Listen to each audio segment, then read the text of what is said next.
Guys, I had the privilege of interviewing Omar and Makenzie. They both have very different but very heartwarming and interesting stories about it. And Mackenzie's story is it's real, it's raw, it's a bit heartbreaking. I gotta tell you, I was definitely filling up with tears behind the other side of the camera. And she's only 19.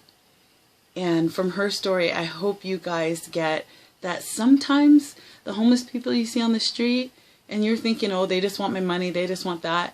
Take something from Mackenzie's story. Maybe they just want to hear that they're visible, that they matter, that they're not forgotten. Or in her case, like Makenzie said, all she wants is a hug.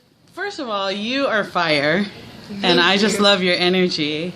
And I think you've got an awesome heart, and I really want to just talk about you and your journey. And you were telling me some really interesting things about your life, and I think things that unfortunately in our world right now, a lot of that is happening. So tell me a little bit about your journey and how you've come to be where you are right now. Okay, well, I'll start from being a very young, person around 7 years old. I was placed back into foster care by my adoptive parents because they adopted me to be, with lack of a better saying, a play toy for their daughter, who was 1 year and 8 months older than me. When she got tired of me, they illegally paid people under the table to place me back into foster care, where I was raped and abused up until I was 13 years old, where I was sold into sex trafficking and had $1,000, a price of that low, placed in dark. Oh my God. And I remember 4 girls being chained in a square little box of chain link fences about maybe the size of me right here at the back and a few inches in front of me, with a bowl of water in front of us and like teasing us. We couldn't drink it, and men would come and they would come pee in the water and kind of like just say,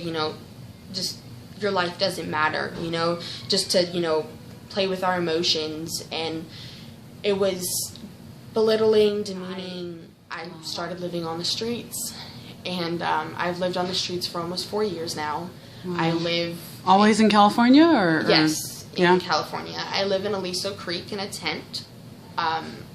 And there's a community of is. homeless people in Aliso In the Aliso Creek, there's close to 100 people, and a lot of people you don't see. You see some of us flying a sign, and OCSD, Orange County Sheriff's Department, they took a flyer and said that we all are drug addicts, that we all, make $20 to $40 an hour, that we all have a home, and telling people not to give us money.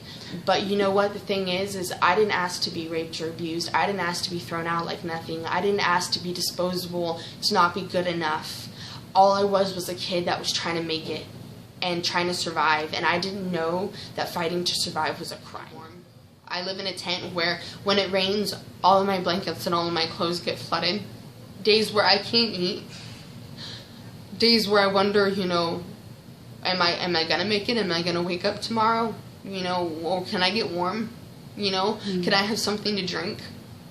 And I don't get that a lot. We don't get that a lot. And you know what? All of us out here, we love everybody. We have our heart. We know what it's like to not have anything. And all we're asking is for a little bit of something, a little bit of hope to keep on going every day. And most of the time, we don't get that. Have you had any experiences with people that maybe their kindness kind of surprised you, yeah, and gave you more hope? Like, does that happen often, or? Reverend's church, Brandon Summers, his girlfriend Carrie, Pastor Tristan, a lot of people here have given me hope when I wanted to take my own life, when I was in despair, when I wanted to give up, when I couldn't do it for myself anymore. I couldn't be strong. I didn't know how to try. They made me feel like I had a home, that I had a family. They made me feel like I wasn't alone, like that maybe it will get better, when I couldn't lie to myself and tell myself everything was gonna be okay anymore.